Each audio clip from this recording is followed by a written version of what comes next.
കിട്ടുമെന്ന് മാത്രമല്ല എന്റെ അഭിനയവും ദൈവം നന്നാക്കി തരുമെന്നുള്ള ഒരു വിശ്വാസം എനിക്കുണ്ടായിരുന്നു. അത് എവിടെയോ ചിത്രത്തിലെ പ്രധാന താരവും ഒപ്പം സിനിമയുടെ നിർമ്മാതാവും കൂടിയായ none other than സൈജു കുറുപ്പിനെ നിറഞ്ഞ കൈയോടുകൂടി വേദിയിലേക്ക് സ്വാഗതം ചെയ്യാം, ക്ഷണിക്കാം. മോഹിനിയാട്ടത്തിലെ പ്രിയപ്പെട്ട ശശിധരൻ നായർ AKA ശശി ഏട്ടനെ നല്ല നേരിടുക.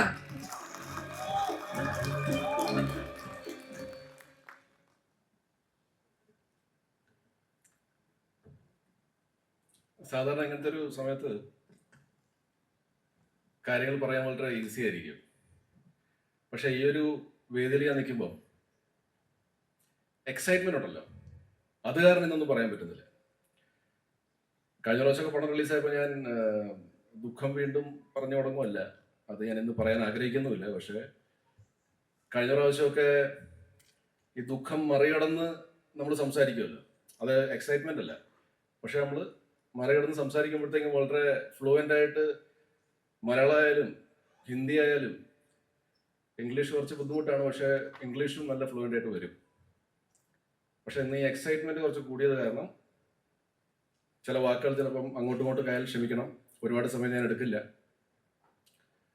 ഒരുപാട് നന്ദി നിങ്ങൾ എല്ലാവരും ഞങ്ങളുടെ ഇൻവൈറ്റ് സ്വീകരിച്ച് ഇവിടെ എത്തിയതിൽ.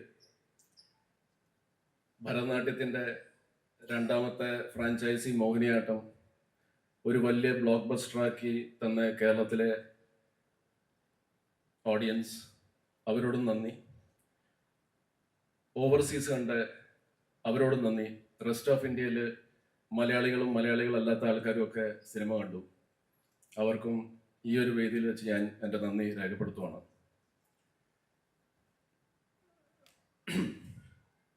So very happy. ഞാൻ ആക്ച്വലി ജീവിതത്തിൽ വിചാരിച്ചില്ല ഇങ്ങനെ ഒരു ഫംഗ്ഷൻ എനിക്ക് അറ്റൻഡ് ചെയ്യാൻ പറ്റുമെന്ന്. ഞാൻ സപ്പോർട്ടിംഗ് റോൾ ചെയ്ത പല സിനിമകളുടെയും ഹിറ്റായതിനു ശേഷം ഇങ്ങനത്തെ ഫങ്ഷൻസ് നടന്നിട്ടുണ്ട്. എബ്രിഡ് ഷൈൻ ഇവിടെ ഇരിപ്പുണ്ട്, അദ്ദേഹത്തിൻ്റെ ആക്ഷൻ ഹീറോ ബിജുവിൻ്റെ ഫംഗ്ഷനിൽ ഞാൻ പങ്കെടുത്തിട്ടുണ്ട്. മിഥുൻ മേനൽ തോമസ് ഇവിടെ ഇരിപ്പുണ്ട്, അദ്ദേഹത്തിൻ്റെ ആട് 2 ഫംഗ്ഷൻ ഞാൻ അറ്റൻഡ് ചെയ്തിട്ടുണ്ട്. അതിലൊക്കെ ഞാൻ സപ്പോർട്ടിംഗ് റോളാണ് ചെയ്തത്. എൻ്റെ ഓരോ സിനിമ വരുമ്പോഴും ആ പടം ഒരു വലിയ വിജയമാവുമെന്ന് വെറുതെയെങ്കിലും ഞാൻ ചിന്തിച്ചിരുന്നു. പക്ഷെ അതൊന്നും ഒരിക്കലും സംഭവിക്കാണ്ട് പോയി. പക്ഷേ മോഹിനിയാട്ടത്തിൽ അത് സംഭവിച്ചു. ഇതൊരു സ്വപ്നം പോലെ എനിക്ക് ഫീൽ ചെയ്യുന്നത് ഇന്ന് ഞാനിവിടെ നിൽക്കുമ്പോൾ. ദൈവം ഇതെനിക്ക് തന്നല്ലോ. 21 years, 21 വർഷത്തെ കാത്തിരിപ്പാണ്. എന്താകും എൻ്റെ കരിയറിന് എനിക്കും അറിയില്ലായിരുന്നു, എൻ്റെ അമ്മയ്ക്കും അറിയില്ല, എൻ്റെ ഭാര്യയ്ക്കും അറിയില്ല, എൻ്റെ മക്കൾക്കും അറിയില്ല, എൻ്റെ അച്ഛനും അറിയില്ല, എൻ്റെ ഇൻലോസിനും അറിയില്ല, ആർക്കും അറിയില്ല.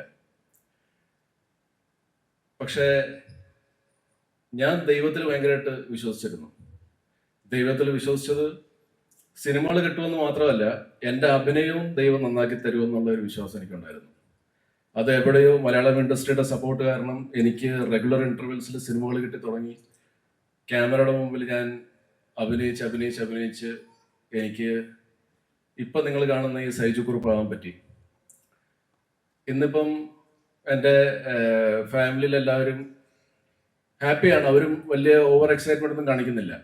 ഞങ്ങൾ ആസ് എ ടീം എല്ലാവരും തിയേറ്ററിൽ മോഹിനിയാട്ടത്തിൻ്റെ ഷോസ് നടക്കുമ്പോൾ പോയപ്പം എല്ലാവരും നമ്മുടെ ടീമിലെ എല്ലാവരും ഹാപ്പിയാണ്. അപ്പോൾ ദിവ്യയും ശ്രുതിയൊക്കെ എന്നോട് ചോദിക്കും, ചേട്ടാ എന്താണ് ഉള്ളൂരൊന്ന് സന്തോഷിക്കാത്തതെന്ന്. എനിക്ക് സന്തോഷിക്കാൻ പറ്റുന്നില്ല, കാരണം ഇതൊക്കെ ശരിക്കും സംഭവിക്കുന്നുണ്ടോ എന്നുള്ളതാണ് ഞാൻ പറഞ്ഞ് ഇല്ല, നാളെ ഞാൻ ശരിയാക്കാം, നാളെ നമ്മൾ പോകുന്ന തിയേറ്ററിൽ ഞാൻ എൻ്റെ എക്സൈറ്റ്മെന്റ് കാണിക്കാം. പക്ഷെ അത് കാണിച്ചിട്ടില്ല, ഇന്ന് ഞാൻ കാണിക്കുന്നില്ല. പക്ഷെ ഉള്ളിൽ ഞാൻ തുള്ളിച്ചാടുവാണ്. So anyways, thanks a lot for everything. നിങ്ങളുടെ ബ്ലെസ്സിങ്സ് കൊണ്ട് തന്നെയാണ് ഇതൊക്കെ സംഭവിച്ചത്. നമുക്കപ്പം ബാക്കി നമ്മുടെ പരിപാടിയിലേക്ക് കടക്കാം. Thank you once again. Thank you very much Saiju ചേട്ടാ. അടുത്തായി